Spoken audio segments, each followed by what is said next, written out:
Rádio Rio de Janeiro, a emissora da Fraternidade, passa a apresentar Luz na Penumbra, programa que leva ao seu coração a mensagem da doutrina espírita.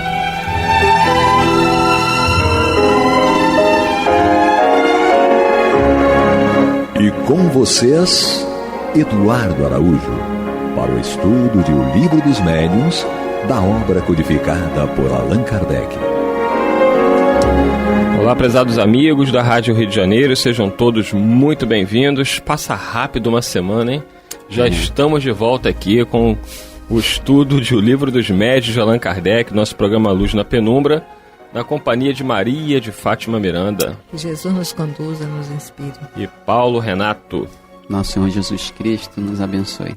Que assim seja. Estamos aí avançando no nosso estudo, capítulo 3 de O Livro dos Médiuns, capítulo que trata do método.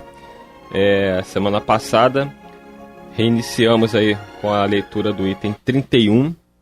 Já estamos acabando esse item 31, vamos terminar hoje o último parágrafo deste item. Então vamos nós. Allan Kardec diz o seguinte: ser-nos-ia difícil dizer quantas pessoas que, desde quando começamos a ocupar-nos com o Espiritismo, hão vindo ter conosco, e quantas delas vimos que se conservaram indiferentes ou incrédulas diante dos fatos mais positivos, e só posteriormente se convenceram mediante uma explicação racional. Quantas outras que se predispuseram à convicção pelo raciocínio. Quantas, enfim, que se persuadiram sem nada nunca terem visto, unicamente porque haviam compreendido. Falamos, pois, por experiência, e assim também é por experiência que dizemos consistir o melhor método de ensino espírita em se dirigir àquele que ensina antes à razão do que aos olhos. Esse é o método que seguimos em nossas lições e pelo qual somente temos que nos felicitar. Muito bom aqui, muito legal essa colocação de Kardec, que é se dirigir antes à razão, aquele que está ali em aprendizado, do que aos fenômenos que os olhos podem até impressionar no primeiro momento, mas sem base teórica, sem conhecimento, aquilo se perde. E na realidade, os próprios fenômenos que se iniciaram das mesas girantes provam isso. Era um fenômeno extraordinário, uma coisa totalmente inusitada, mas como as pessoas que observavam não tinham conhecimento, elas tomavam aquilo apenas como diversão, Paulo Renato. Justamente. É interessante também considerar aquelas milhares de mensagens que Chico Xavier recebeu de entidades, de pessoas desencarnadas, endereçadas aos seus entes queridos. Muitos, guardando aí as proporções, muitos daqueles que receberam as mensagens ficaram, naquele momento, digamos, absolutamente impressionados com o que constava nas mensagens, de fatos, de situações que o Chico absolutamente não conhecia, nem quem quer que convivesse com Chico conhecia, porque eram questões muito particulares, às vezes que diziam respeito única e exclusivamente à pessoa, a própria família não participava, não tinha conhecimento, mas estava registrado ali naquelas mensagens.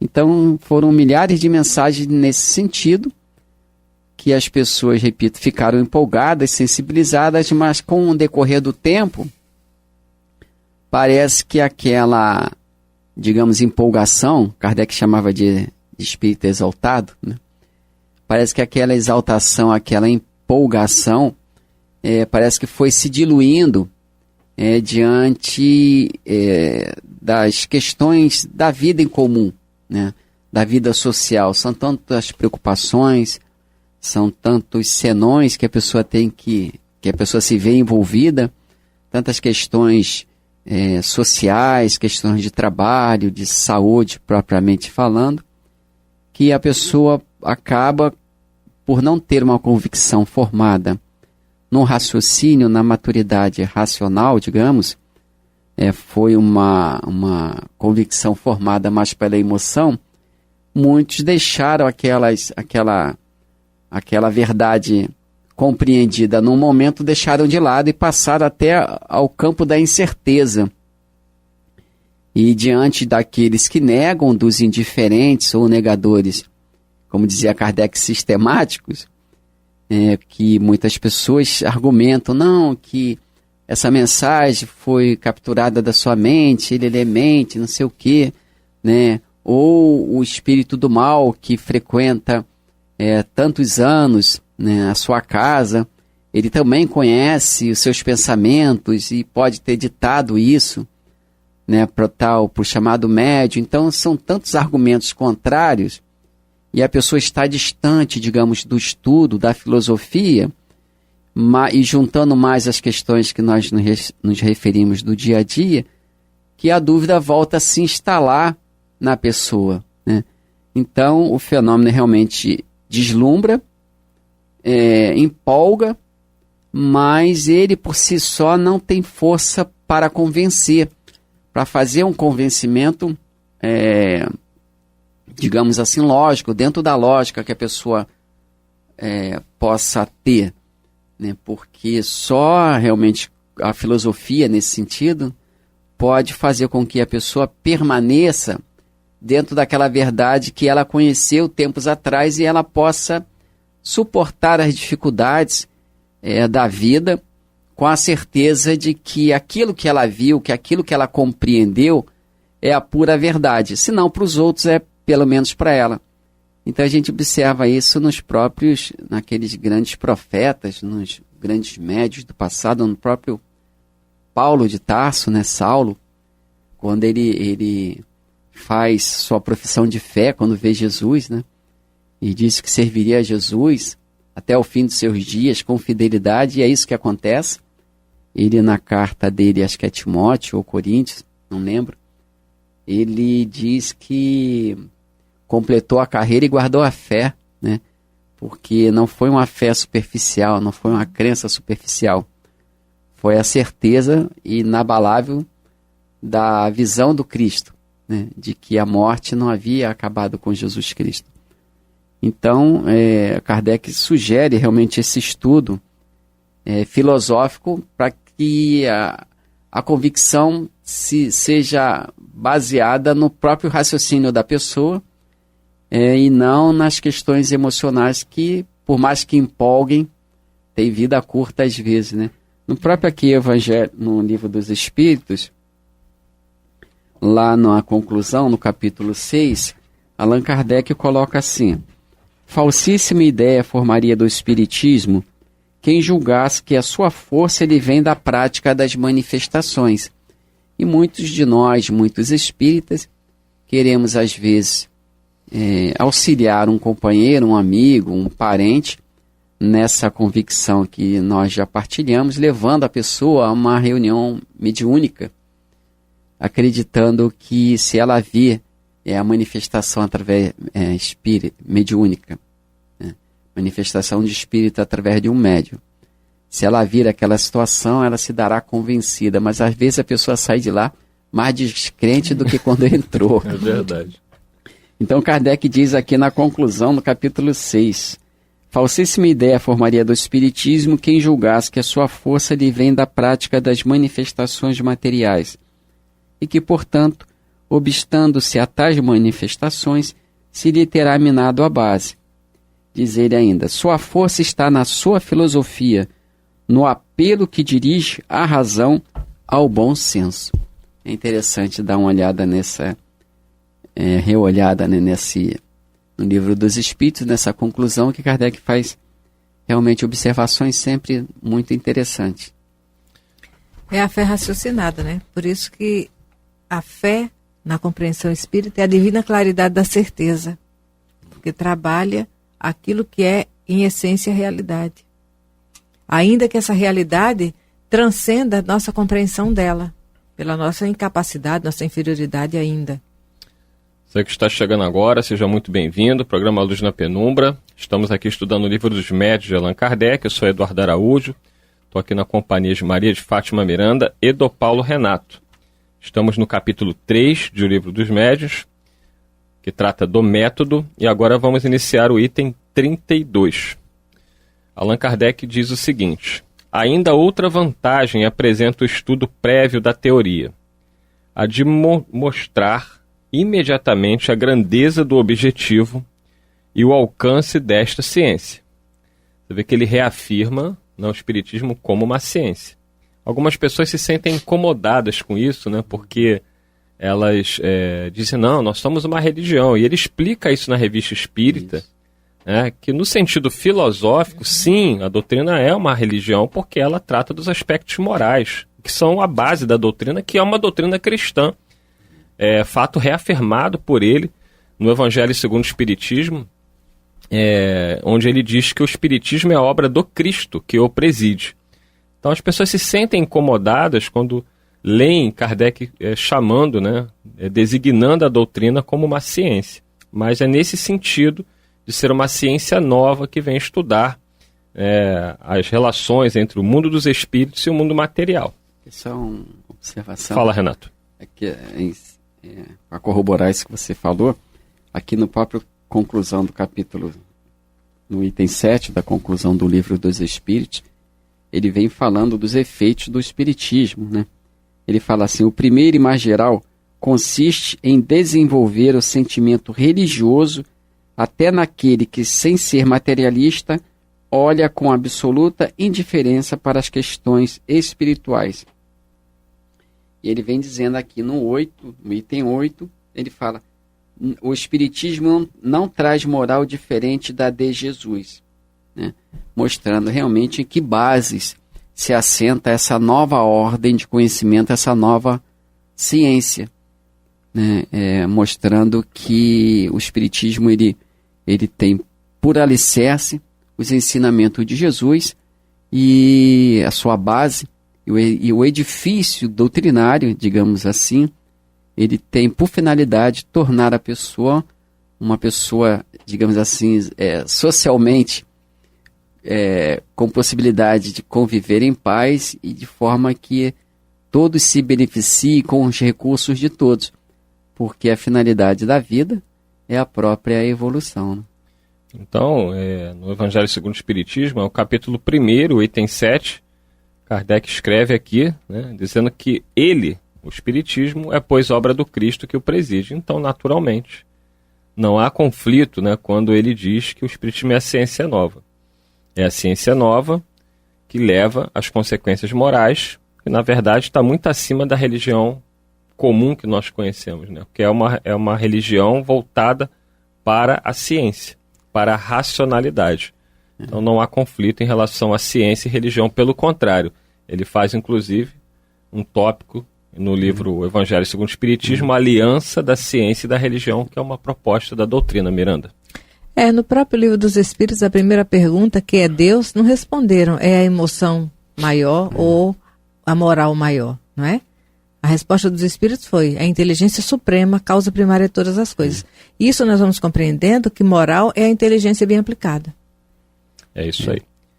Fala, Renato. É que, nesse sentido aí da ciência, muitos desejam condicionar a doutrina espírita à ciência laboratorial, à ciência clássica, à ciência acadêmica. E, às vezes, querem associar determinados pontos de vista ou determinadas pesquisas particulares desse ou daquele cientista, querem associar aquelas verdades circunstanciais à doutrina espírita como um dos seus fundamentos.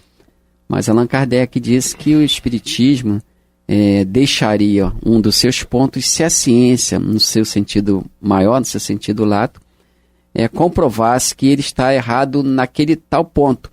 Então o espiritismo deixaria aquele ponto de afirmação e absorveria o da ciência em si. Mas a ciência que Allan Kardec coloca nesse sentido não é a opinião particular desse ou daquele cientista, é aquela opinião do grupo científico, quer dizer, daquela comunidade científica que cada um, como Allan Kardec fez, que cada um dentro do seu estado, do seu país, do seu laboratório, pesquisou tal fenômeno e chegaram por fontes diferentes, chegaram à mesma conclusão. É o que Kardec fez, inclusive com a Revista Espírita. Ele coloca no próprio Evangelho segundo o Espiritismo, no capítulo 2, lá da introdução à autoridade da doutrina espírita, quando ele fala da universalidade do ensino dos espíritos, né? E lá nos prolegômenos também, nós temos aqueles espíritos todos que assinaram a obra, dizendo para Allan Kardec que a doutrina espírita seria sempre a mesma quando se recebesse mensagem de espíritos superiores. Então, as opiniões particulares, por melhor que sejam, não devem constituir base doutrinária. Para quem quiser ler, né, vale a pena, eu vou ler um trechinho da Revista Espírita. Isso foi deixa eu ver aqui, um discurso, né, que ele proferiu na Sociedade Espírita de Paris em 1º de novembro de 1868 e que foi publicado na Revista Espírita de dezembro do mesmo ano. Então, Revista Espírita, que era publicada por Kardec, de dezembro de 1868. Ele fez a seguinte declaração sobre essa polêmica aí que as pessoas colocam, se é ciência, se é religião. Kardec diz o seguinte: se assim é, perguntarão, então o Espiritismo é uma religião? Ora, sim, sem dúvida, senhores. No sentido filosófico, o Espiritismo é uma religião, e nós nos glorificamos por isto, porque é a doutrina que funda os elos da fraternidade e da comunhão de pensamentos, não sobre uma simples convenção, mas sobre bases mais sólidas, as mesmas leis da natureza. Por que, então, temos declarado, diz Kardec, que o Espiritismo não é uma religião? Parece uma contradição, então ele está explicando aqui por quê. Porque não há uma palavra para exprimir duas ideias diferentes. E porque, na opinião geral, a palavra religião é inseparável da ideia de culto, porque ela desperta exclusivamente uma ideia de forma, que o Espiritismo não tem. Se o Espiritismo se dissesse religião, o público não veria aí senão uma nova edição, uma variante, se quiserem, dos princípios absolutos em matéria de fé, uma casa sacerdotal com seu cortejo de hierarquias, de cerimônias e de privilégios. Ele não o separaria das ideias de misticismo e dos abusos contra os quais tantas vezes a opinião pública se levantou. Não tendo, portanto, o Espiritismo nenhum dos caracteres de uma religião, na acepção usual do vocábulo, não podia nem devia enfeitar-se com um título sobre cujo valor as pessoas inevitavelmente ter-se-iam equivocado. Eis porque simplesmente se diz doutrina filosófica e moral. Bem isso, claro, não é? Uma explicação aqui bem sucinta de Kardec do porquê ele não utilizava normalmente para designar a doutrina o termo religião. E ele coloca na introdução da obra básica, que é o Livro dos Espíritos, ele coloca bem no título lá em cima, filosofia espiritualista. Né? Quer dizer, a filosofia é uma ciência que busca a causa das causas. Né? Então, nesse sentido que Kardec fala de religião, nesse sentido de buscar a causa das causas, nós estamos, digamos assim, num estudo de buscar a origem de tudo. E a origem de tudo vai remontar a Deus, aquela inteligência primária, primeira causa de todas as coisas. Então o universo se apresenta de uma forma matematicamente organizada. Não se pode racionalmente admitir que o caos, né, dos elementos geraram a vida como nós a encontramos. E no próprio item 4, pergunta 4, se não me engano, ou próxima, está aqui, é 4 mesmo. Kardec pergunta no Livro dos Espíritos, né? Pergunta de número 4. Onde se pode encontrar a prova da existência de Deus? Ele fala, num axioma que aplicais às vossas ciências. Não há efeito sem causa. Procurai a causa de tudo que não é obra do homem e a vossa razão responderá. Então ele diz que é uma filosofia espiritualista porque tem esse sentido. Ele busca a causa das causas e Esse sentido de espiritualismo é justamente essa noção que a gente tem que a religião nos dá, né? Todo espiritualista, por consequência, acredita em Deus, é um deísta. Mas nem todo espiritualista é espírita, porque a explicação da causa das causas, nesse sentido filosófico, que o espiritismo dá é diferente daquelas que nós encontramos nas religiões, como Kardec coloca, dogmáticas e sacerdotais.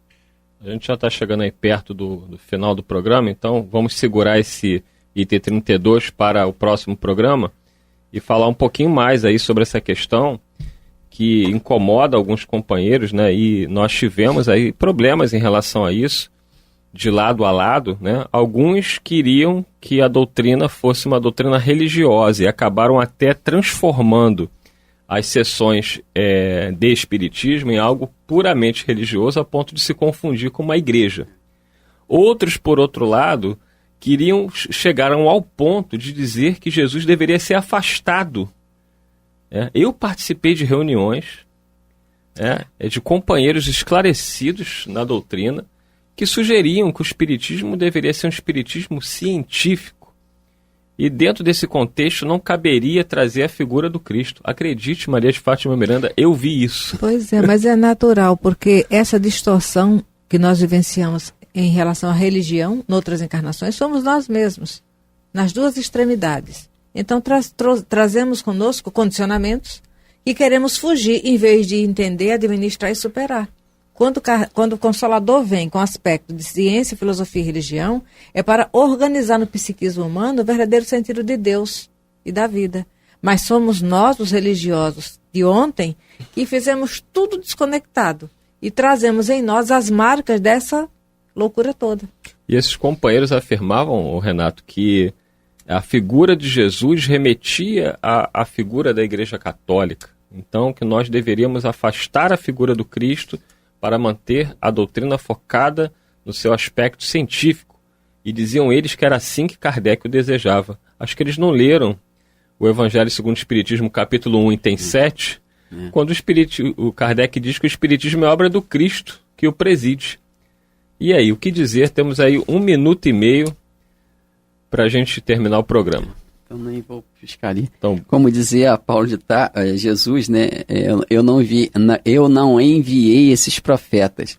Eles profetizam a visão dos seus próprios sonhos, não os sigais, né? Então é interessante essa questão, porque o próprio Paulo tem uma carta dele que ele repreende na qualidade de apóstolo, que ele mesmo reconhece ser. Ele repreende alguns daqueles a quem ele ensinou o Evangelho de Jesus, e ele diz: este Evangelho não fui eu quem vos ensinei, né? Vocês estão pregando o Evangelho que eu não ensinei, e eu ensinei de acordo com o que eu recebi. Aí ele diz: isso não é Evangelho. Então, muitas vezes a gente encontra rótulos espíritas, mas a doutrina espírita às vezes passa um pouco longe do rótulo que sustenta. É isso aí. Diante disso, estamos chegando ao final de mais um programa, agradecendo ao Paulo Renata, Maria de Fátima Miranda, ao Vinícius na técnica e a todos vocês que nos acompanharam. Semana que vem, se Deus quiser, daremos continuidade aos nossos estudos de O Livro dos Médiuns de Allan Kardec. Muita paz a todos. Jesus, glória. Você está ouvindo pela Rádio Rio de Janeiro o programa Luz na Penumbra, com o estudo de O Livro dos Médiuns, na apresentação de Eduardo Araújo.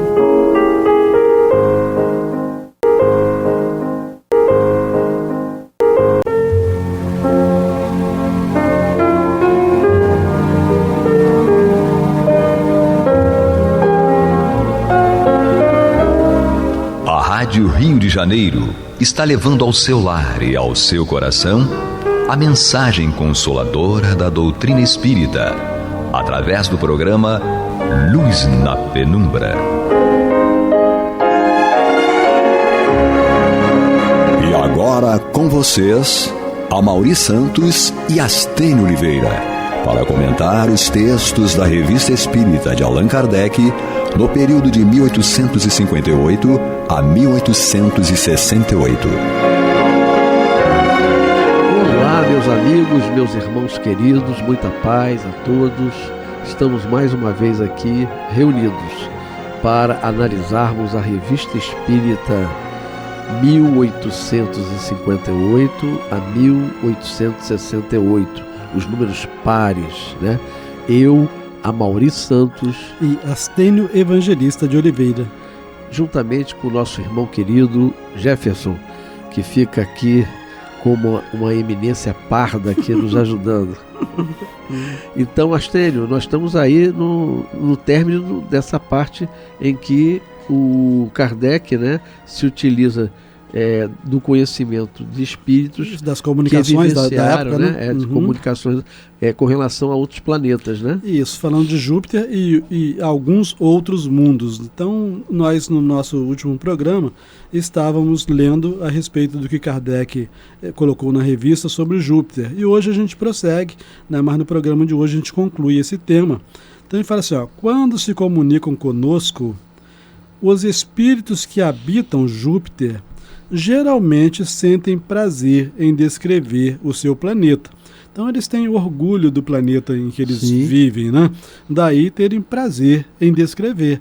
Você vê que a gente aqui no mundo, no Brasil, com todos os problemas do Brasil, nós temos orgulho em descrever o Brasil para o mundo, né? Com certeza. Entendeu? Imagina então, espíritos superiores, né? Né? E vivendo em mundos superiores. Poxa. O que mais quer é descrever. Agora é interessante, né, a gente sempre chamar atenção para esses aspectos, porque espíritos desencarnados ou encarnados em Júpiter, eles podem ser evocados para se comunicarem aqui na Terra. Sim. Né? Mas e como isso? Eles vão se deslocar de Júpiter até a Terra? Sim, vão se deslocar, porque nós aprendemos no Livro dos Espíritos que os espíritos, eles se transportam ou podem se transportar com a velocidade do pensamento. Exatamente. Né? Então não tem é muito mais rápido que a luz. Sim, né? Infinitamente maior. Né? Então eles não têm qualquer dificuldade, em princípio, de serem habitantes de Júpiter e de se comunicarem nas reuniões aqui na Terra. Né? Você que está comentando juntamente comigo, eu me lembrei agora de uma passagem que eu li, não me recordo agora o livro qual era espírita, dizendo que Mozart era um espírito que veio à Terra para impulsionar as artes, né?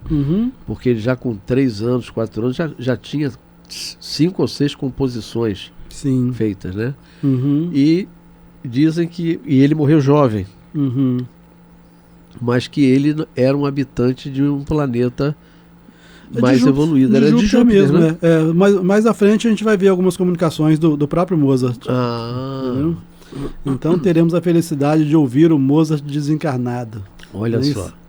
E falando da onde ele mora, né, que é um planeta muito mais feliz, né? Isso. Então prosseguindo, né, Kardec fala, quando se comunicam conosco, os espíritos que habitam Júpiter geralmente sentem prazer em descrever o seu planeta. Ao se lhes pedir a razão, respondem que o fazem com o fito de nos inspirarem o amor do bem, com a esperança de lá chegarmos um dia. Então, quando eles descrevem, eles não descrevem para aumentar a nossa cobiça, criar inveja na gente. Nos estimular, como estímulo. Fala assim, você quer uma vida melhor? Isso. Melhore-se. Né? Progrida. Você tem a oportunidade de progredir. Sim, então porque a gente sempre lembra, obviamente, de Jesus, né, na sua grande síntese das leis universais, dizendo, na casa do meu pai há muitas moradas, né? Sim. Aí que eu costumo dizer, não adiantaria existir muitas moradas na casa do pai se elas não estivessem abertas para a gente. Então o Cristo só nos informou isso também como mesmo estímulo, dizendo assim, olha, não fica desanimado achando que eternamente você vai estar ligado a esse planeta, porque não vai, né? Essa não é a única morada da casa do pai, não é isso? Então ele fala assim, foi com essa intenção que um deles, que viveu na terra com o nome de Bernard de Palissy, célebre oleiro do século XVI, ofereceu-nos espontaneamente, sem que ninguém lhe pedisse, para elaborar uma série de desenhos tão notáveis por sua singularidade quanto pelo talento de execução, destinados a dar-nos a conhecer, até nos menores detalhes, esse mundo tão estranho e tão novo para nós. Então, o Bernard Palissy, quando ele fala aqui de oleiro, parece que é aquele que pinta a óleo, né? Porque tanto é que ele pinta Júpiter, ele faz desenhos de Júpiter. Né? Agora você vê, ele na Terra, no século XVI, ele foi um oleiro, então não deixou o seu nome na humanidade em razão dos altos conhecimentos e é habitante de Júpiter. Por isso que eu falo, Júpiter está mais perto da gente do que a gente possa imaginar. Né? Agora, se a gente continua se comportando como um habitante terreno, com as mesmas vulgaridades, então nós estamos demonstrando que a Terra realmente é nosso lugar. Se queremos Júpiter, nos comportemos como jupiteriano. E uma coisa que me veio à mente agora e que quem gosta e se dedica à área de OVNIs, né? De objetos não identificados, e tem muita gente hoje fazendo isso. Eu tenho amigos, inclusive, que tratam nessa área. Eles dizem que nós somos visitados frequentemente por esses irmãos, e que esses irmãos eles se automodificam, né? Como Mozart, que a gente estava comentando, né? E vem travestido na carne, né, para impulsionar o planeta. E eu me lembro que Chico Xavier também comenta que se nós passássemos pelo crivo da guerra, né, não tivéssemos uma guerra mundial, nós estaríamos tendo a possibilidade de começar a vivenciar, né, a troca com esses mundos, né? Porque a gente, quando manda um satélite para lá, e a gente só vê o planeta vazio, né? Quer dizer, não tem vida? Tem, mas ele está numa outra dimensão que as máquinas não captam.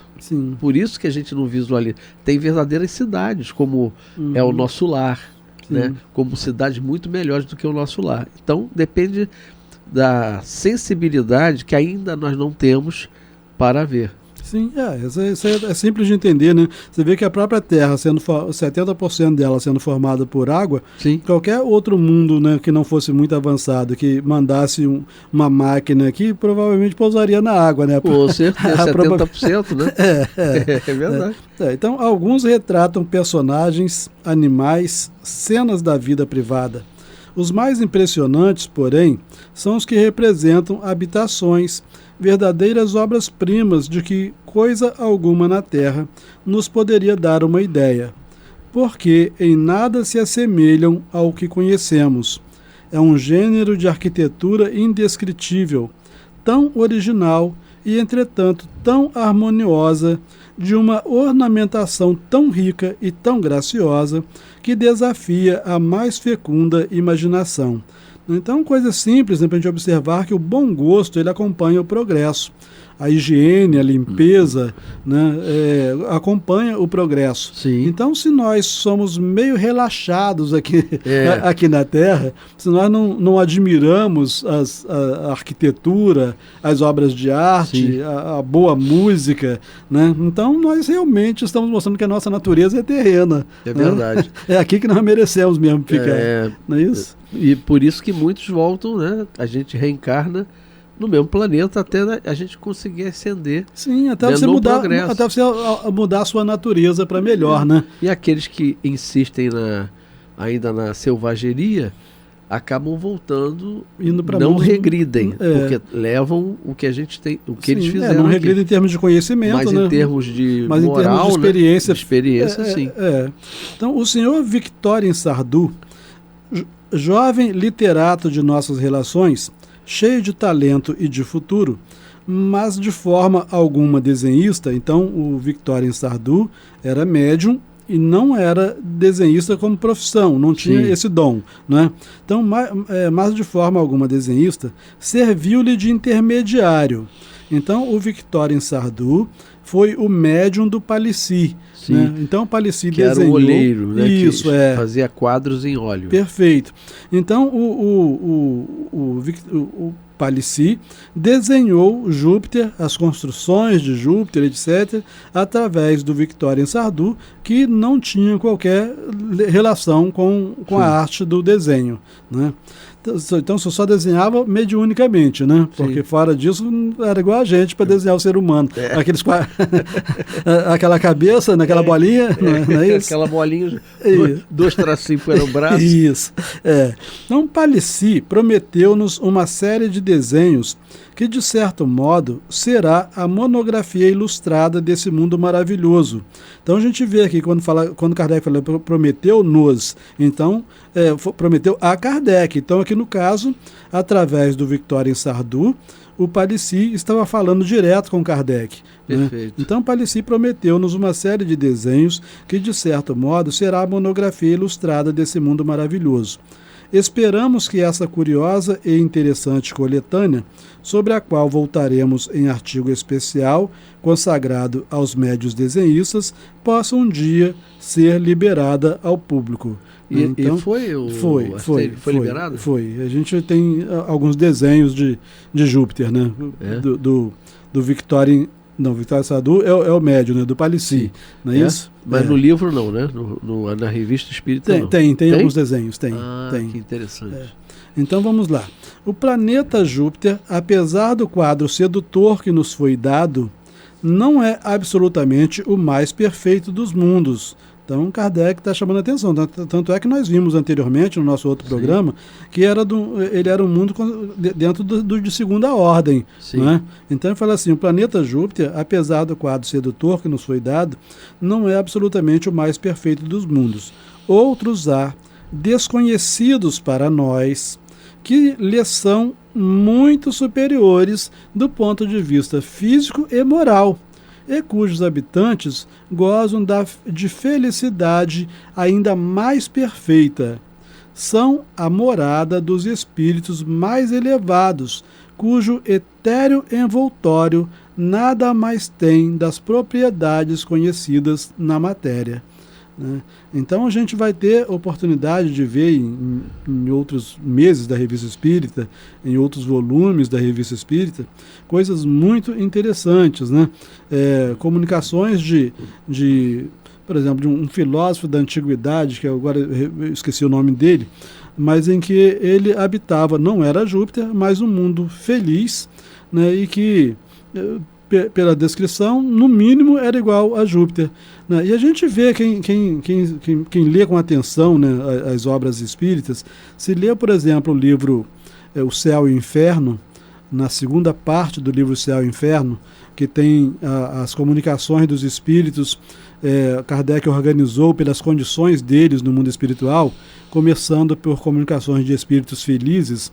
Tem uma comunicação que era da viúva Foulon. E o Kardec, ele conheceu pessoalmente a viúva Foulon antes dela desencarnar. E aí ela descrevendo, porque quem se lembra nessas comunicações, Kardec entrevistando esses espíritos, né, nessas mais diversas condições, inclusive assassinos, né, mendigos, né? Então nas mais diversas... Vários níveis de progresso, né? Isso, e nas mais diversas experiências que tiveram na Terra. Sim. Né? Então, ele fazia a mesma pergunta, né? Pedindo para descrever como foi o momento da desencarnação, né? O que aconteceu, esse tipo de coisa. E aí, ela, pela descrição dela, ela diz que naqueles momentos finais, ela viu o quarto dela cheio de pessoas que ela não conhecia, né? Na verdade, espíritos que ela não conhecia, e que um deles mostrou a ela, pediu para ela olhar determinado ponto luminoso no espaço, dizendo que eles iriam para aquele ponto luminoso.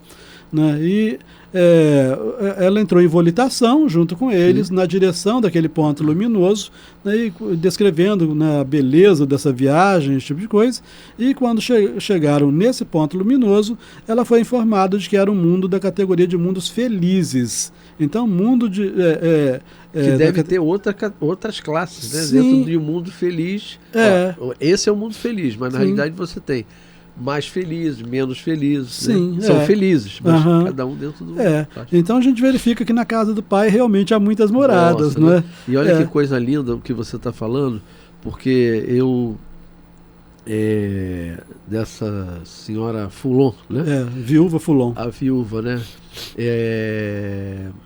Eu tenho uma amiga que ela é católica, mas ela tem uma mediunidade visual fantástica. E o sogro dela estava numa fase já terminal, e aí ela contou para mim e para minha esposa, que também tem mediunidade visual, e ela, só que é muito interessante que ela não estuda nada, né? Ela tem essa característica, mas não estuda nada, então ela tem medo, mas que ela vivenciou isso. E aí eles foram visitar ela e o marido, cujo pai era esse que estava morrendo, estava desencarnando. Então, quando ela chegou no quarto do hospital privado e abriu a porta do quarto, ela ficou impressionada pelo número de pessoas que ela estava vendo junto ao pai do marido dela, que estava desencarnando. A ponto dela dizer assim, que ela pedia licença para se aproximar do corpo do marido que estava desencarnando naquela hora. Então, vem de encontro com o que você está falando. Sim. Né? Quando diversos espíritos estavam no quarto. E aí vem aquilo que o próprio Bezerra de Menezes faz. Nós não estamos sós. Sim. Né? Nós estamos sempre acompanhados, né, de amigos, de uma multidão de amigos, como Paulo falava também. Eu destaquei essa questão da viúva Foulon, uma desconhecida na história do planeta. Sim. Né, porque para a gente verificar que não são só espíritos que deixaram o nome na história que podem ir para mundos felizes. Com né? certeza. Uma viúva que tenha se dedicado ao bem, e ela foi uma grande estudiosa da doutrina espírita também. Então, se esta existência, essa agora que nós estamos aqui conversando, pode ser a nossa última existência na Terra, tranquilamente, pode ser. Sabe? Depende de nós, né? Sim, só depende de nós, cara. E depende, na verdade, não depende tanto, né? Eu digo que se não depende tanto, não precisa de tanto esforço. Sim. Porque o que a gente aprende com os espíritos é que basta um pouco de boa vontade. Boa vontade. Você falou a palavra certa. Sabe, um pouco de e boa como vontade. A gente ainda é rebelde, né? A maioria não tem boa vontade. Esse aqui é o problema. Vamos prosseguir então, ver se a gente termina esse tema hoje, né? Não é verdade? Então vamos lá. Mas é um tema muito interessante que Kardec, né, abordou, né? Porque você não vê em outras obras essa abordagem tão ampla. Isso, então vamos estudar a Revista Espírita, né? Já nos perguntaram diversas vezes se pensamos que a condição do homem terreno seria um obstáculo absoluto à sua passagem sem intermediário da Terra para Júpiter. Ou seja, se a gente pode ir da Terra direto para Júpiter, ou se a gente primeiro teria que passar por outros mundos e tal, até chegar em Júpiter, né? A todas as perguntas que dizem respeito à doutrina espírita, jamais respondemos conforme nossas ideias, contra as quais estamos sempre em guarda. Limitamo-nos a transmitir o ensino que nos é dado pelos espíritos, não os aceitando de forma leviana e com irrefletido entusiasmo. Então, essa era a postura do Kardec. Tudo aquilo que parece que não é razoável, ele não aceitava, né? Mas então, o que ele está querendo dizer assim, ó, vocês estão me perguntando, e muita gente me perguntando, se é possível um habitante da Terra, ao desencarnar, ir direto para Júpiter. Eu estou respondendo com base naquilo que os espíritos disseram, não é isso? Então ele prossegue assim, ó. À pergunta acima, respondemos claramente, porque tal é o sentido formal de nossas instruções e o resultado de nossas próprias observações. Sim, a resposta dele, sim, deixando a Terra, pode o homem ir imediatamente a Júpiter, ou a outro mundo análogo, pois que não é o único dessa categoria. Sim. Por isso que eu tô, desde o início, assim, Júpiter não está tão longe da gente. É verdade. Né? Tá certo? Você foi, porque não é só Júpiter que é um mundo feliz, né? Sim, e a gente não precisa primeiro passar para outros mundos um pouquinho melhores do que a Terra até chegar a Júpiter. Lá, pode ir direto. Aí o Kardec faz uma pergunta. Pode-se ter certeza disso? Não. Contudo, poderá ele ir, visto haver na Terra ainda que em pequeno número, espíritos muito bons e suficientemente desmaterializados para não se sentirem deslocados num mundo onde o mal não tem acesso.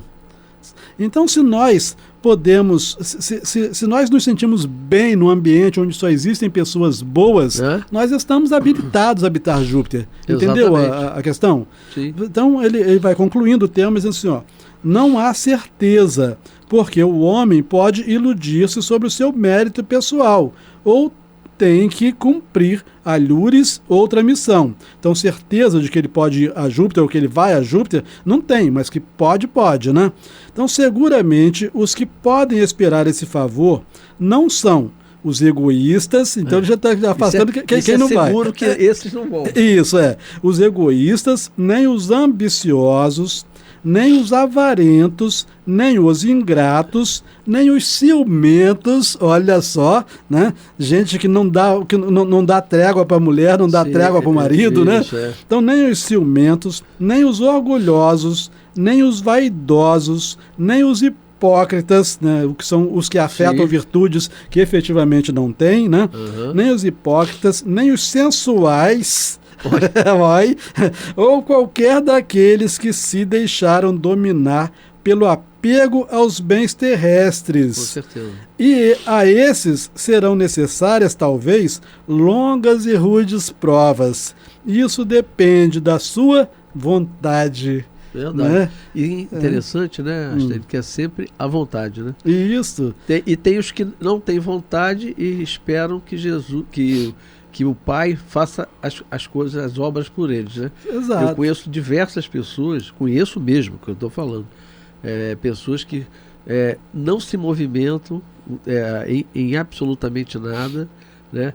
Fazem assim 200 curso disso, curso daquilo, que o pai banca, paga.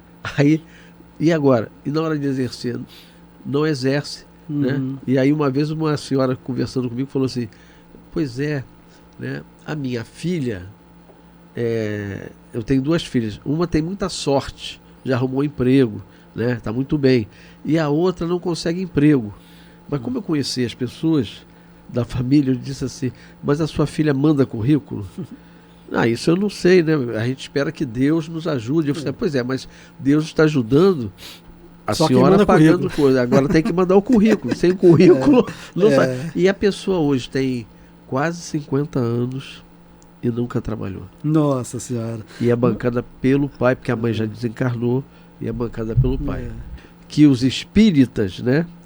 Tem um campo de observação na família muito bom. Sim. Né? Às vezes até no espelho, né? Às vezes olhando para o espelho.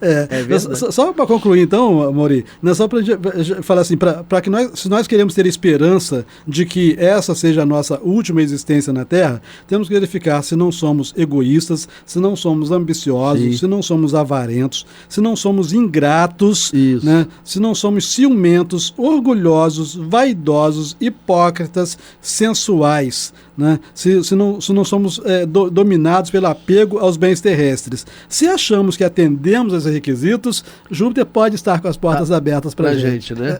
Então é isso aí.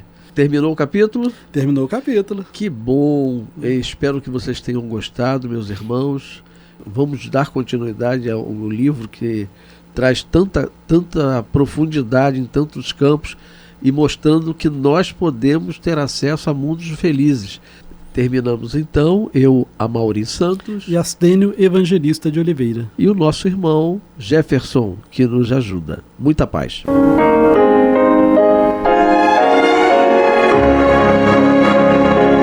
E vamos ouvir agora a prece de encerramento de nosso programa, na voz de Geraldo de Aquino. Jesus, dá-nos coragem para a luta, piedade para os insultos e misericórdia para as injustiças e ingratidões. Limpa nossa alma de inveja e ambições mesquinhas, de ódio e de vingança o nosso caminho. E que dentro em pouco, ao recolher-nos de novo ao calor do nosso leito, para que o sono nos dê a paz e o esquecimento das tristezas humanas, possamos sentir, Senhor, no mais íntimo de nosso ser, a doçura indefinível do Teu amor e a grandeza incomparável da Tua divina presença. Que assim seja.